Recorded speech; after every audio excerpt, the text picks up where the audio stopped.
कि जा रहा हो खलीफा वक्त और चार्ज लेने जा रहा है बैतुल मक़दिस का, कोई जाती इलाज के लिए नहीं जा रहा, सैरो सेहत के लिए नहीं जा रहा, चार्ज लेने के लिए बिल्कुल सरकारी विजिट है, ऑफिशियल विजिट है, स्टेट विजिट है।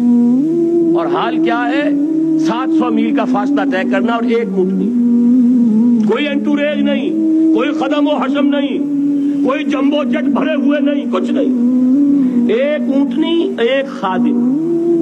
उस एक ऊँटनी पर चूंकि रास्ते का राशन भी है, लिहाजा 2 आदमी नहीं बैठ सकते, एक बैठ सकता है। एक मंजिल खलीफा वक्त बैठा हुआ है ऊपर और खादिम नुकेल पकड़कर चल रहा है, अगली मंजिल खादिम ऊपर बैठा है और खलीफा वक्त उमर अब्दुल खत्ताब रज़ी अल्लाह ताला अन्हु और वो आगे आगे नुकेल पकड़कर चल रहे हैं। ये निजाम चाहिए आज नौ इंसानी को।